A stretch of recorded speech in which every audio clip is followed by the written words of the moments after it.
અમે એટલા માટે બોલીએ છીએ કે ઘોડાની રેસમાં છે ને ગધેડા જીતી ગયા ને એટલા માટે અમારે બોલવું પડે છે. પણ અહીંયાથી આ છે નીકળી ગયેલું હતું તો બધું પાણી એમને વેસ્ટ હાલ્યું ગયું. આપણી એક ભૂલના કારણે જે મૂંગા પશુ છે એને કેટલી પીડા અને તકલીફ ભોગવવી પડે ને થોડોક વિરોધમાં એમાં તો આપણે ઘણા બધા કોલ આવ્યો આજ તો. જય જય જય માતાજી મિત્રો, સ્વાગત છે આપ સૌનું આજના એક નવા બ્લોગની અંદર. આશા કરું છું આ બધા ઓકે રિપોર્ટર્સ છો. અને મિત્રો લગભગ 5-6 દિવસ પછી આપણે અહીંયા પાંજરાપોળથી વ્લોગની શરૂઆત કરી છે, કારણ કે 2-3 દિવસ આપણે મેળામાં હતા.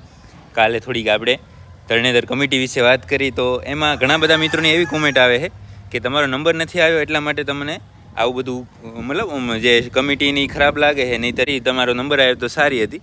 તો એવા જેના વિચાર છે ને કે અમારો નંબર નથી આવ્યો ને અમને તકલીફ પડે છે એટલા માટે અમે બોલીએ છીએ, તો એવા લોકો માટે હું જણાવી દઉં કે અમે એટલા માટે બોલીએ છીએ કે ઘોડાની રેસમાં છે ને ગધેડા જીતી ગયા ને એટલા માટે અમારે બોલવું પડે છે. નહીંતર અમને એવો કાંઈ શોખ નહીં બધાને જે તેને મતલબ આવી રીતે બોલવાનો ને એવું, પણ ફક્ત એ જ કે આ જે સારા પશુ રહી ગયા અને ખરાબ છે એ આવી ગયા ને એને એમ જ કહેવાય ને ઘોડાની રેસમાં ગધેડા જીતી ગયા એવું કહેવાય ને, એટલા માટે જ આપણે બોલીએ છીએ. અને આપણે બોલવાના જે કોઈને તકલીફ પડે બધાને 2-2 બટકા વધારે ખાઈ લેવાનું, બાકી આપણે તો બોલશું જ, જ્યાં ખોટું થશે ત્યાં બોલશું ને બોલશું, બરાબર. અને હવે જાય છે આપણે માંદાવાળા વાડામાં. આ જો આપણો માંદાવાળો વાડો, ત્યાં કને નીણનું કામ ને બધું થઈ ગયું છે, આ બાજુ સફાઈનું કામ ચાલુ છે તો એનો અવાજ આવે છે. બાકી જો રૂપારી ગાય છે એ કાલે થોડીક વરી સ્લીપ થઈ ગઈ ત્યાંની અંદર, તો વરી ઊભી કરી નાખી આપણે, કમ્પ્લીટ છે, ટાંકા માંકા તૂટી ગયા અને ખરેખરે મોજ કરે. બાકી આ અમુક વાસુડા છે અંદરથી ઊભા થયા હોય અહીંયા છે. અને આપણે વાડાની અંદર વહેલા જ આવી ગયા હતા અને બધું ચેક કરી લીધું હતું, કાંઈ નવો કેસ છે નહીં.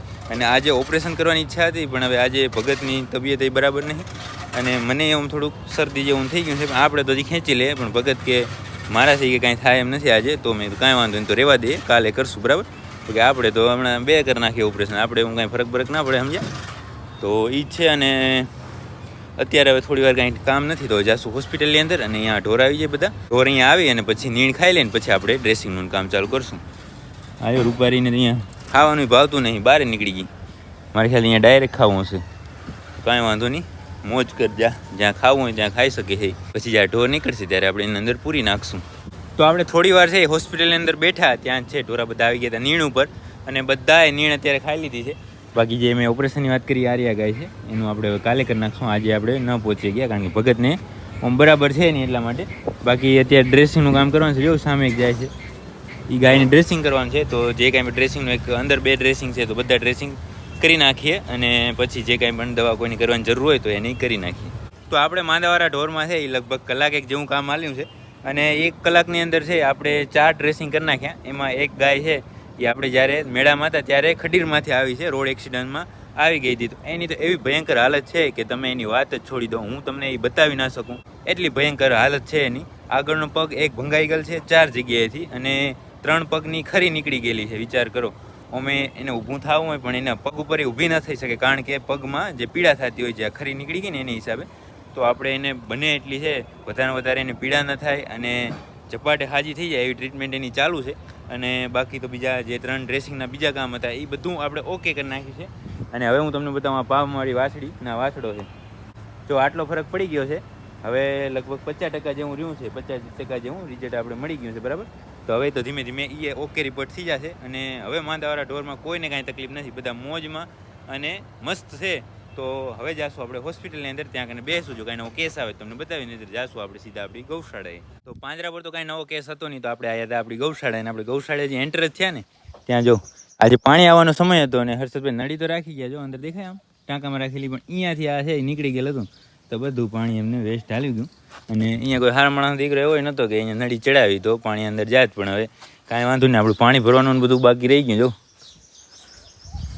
એમને ખાલી પડ્યું છે, પણ આપણી પાસે તો સ્ટોક જ એટલો છે ને કે કાંઈ જરૂર નથી એકાદો દિવસ એમ છાતરી જાય આપણે તો. બાકી તો બીજું બધું કામ તો અહીંયા થઈ ગયું છે, કાંઈ આપણે કાંઈ કામ કરવાનું નથી, પણ એમ જ આપણે રાઉન્ડ મારવા માટે આવ્યા હતા. તો આ વાડાની અંદર તો કોઈ હોય ને અત્યારે, કારણ કે આપણે બધી ગાયો આડી જાય છે, એટલા માટે બધા વાસુડા પાછળ જાય.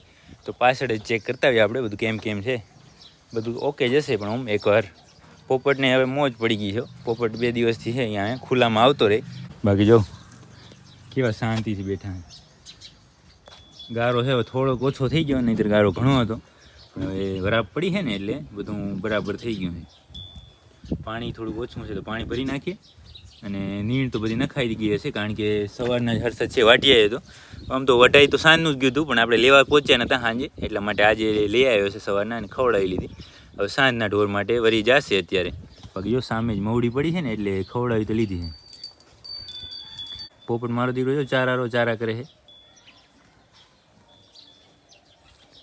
અંદર તો નહીં જાઉં, હવે અહીંયાથી તમને બતાવી દઉં. આપણી જીવણી આવ્યો, ગારો પાર્ક કરતી આવે છે. આમાં જો પાણી એને પીવું છે બધાને, અને પાણી ઓછું છે તો આપણે પેલું પાણી ભરી નાખીએ. તો જો આપણે પાણી ભરી નાખ્યું છે કમ્પ્લીટ, મોટરથી ભર્યું છે. બાકી આ બધાને તો કાંઈ અત્યારે કાંઈ બીજું ખવડાવવાનું નહીં, બધું ખાઈ લીધું છે ને આરામથી જ હવે સાંજ સુધી રાહ જોવાની છે ખાંડની, બરાબર. બાકી તો બીજું કાંઈ નહીં અત્યારે.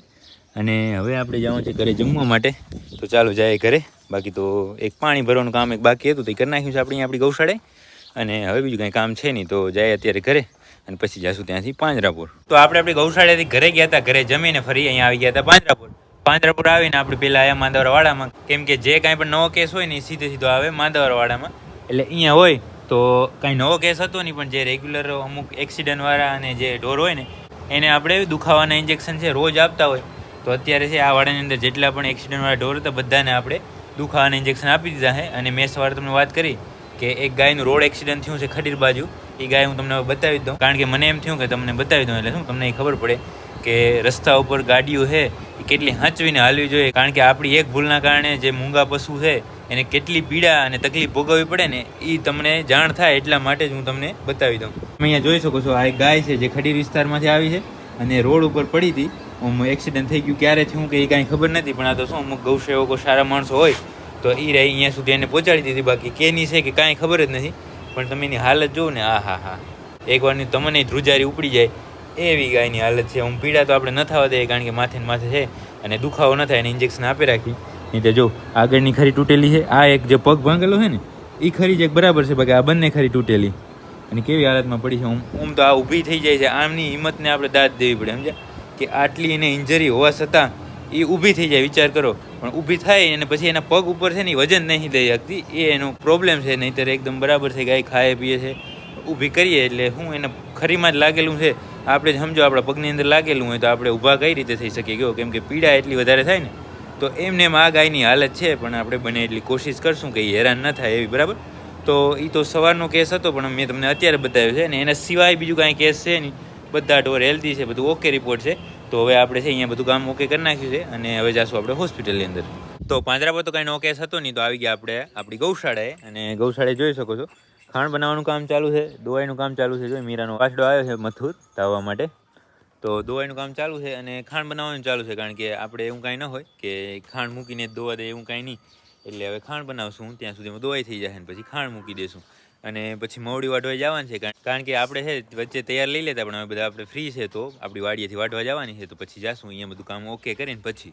તો મિત્રો આપણે આપણી ગૌશાળાએ દવાઈનું કામ અને ખાંડ બનાવવાનું કામ બધું ઓકે કરી અને પછી ગયા હતા આપણે જાતે અહીંયાથી મવડી વાઢવા માટે. અને મવડી વાઢી અને અહીંયા ગૌશાળાએ પહોંચાડ્યું ને ત્યાં તો આપણે ગરમી થઈ ગયા, પણ આપણે બધી ગાયોને જો પહોંચાડી દીધી હો મવડી. તો બધા છે શાંતિથી ખાય છે, અંધારું ઘણું છે પણ તો એ લાઇટમાં થોડું દેખાય છે ઠેઠ સુધી જો એમને. તો અહીંયા ગૌશાળાનું બધું કામ ઓકે થઈ ગયું છે. આગળ દૂધણી ગાયોને નખાઈ ગઈ અને પાછળ પાકડ ગાયોને નખાઈ ગઈ છે મવડી કમ્પ્લેટ. અને આજે તો આપણે જે વિડીયો નાખ્યો છે જે તરણેતર કમિટીનો થોડોક વિરોધમાં, એમાં તો આપણે ઘણા બધા કોલ આવ્યા આજ તો. તમે સમજો ને, નહીં તો 50 જેવા માણસોના ફોન આવ્યા કે અમારી સાથે આવું થયું હતું ને અમારી સાથે આવું થયું હતું ને, એવું બધું ઘણા બધાના ફોન આવ્યા. તો મેં કીધું હવે આવા માણસો તો ઘણા બધા છે કે જેને ત્યાં કમિટીથી કે જે તે તરણેતર કમિટી છે એનાથી નારાજ છે, એવા ઘણા બધા. તો હવે આપણે બીજી વાર થોડુંક ધ્યાન રાખશું અને જે કોઈ પણ માણસોને આવી તકલીફ પડે છે ને એને બીજી વાર એવી તકલીફ ન પડે એવી બનતી કોશિશ આપણે કરશું, બરાબર. અને હવે ગૌશાળાએ બધું કામ ઓકે થઈ ગયું છે અને બીજું કાંઈ હવે કામ છે ને, હવે જવાનું છે ઘરે જ. તો આજના વિડીયોને આપણે અહીંયા સુધી જ રાખશું. જો આ વિડીયો તમને પસંદ આવે તો લાઈક કરી નાખજો, કોમેન્ટ કરી નાખજો. મળીએ કાલના નવા વિડીયોમાં.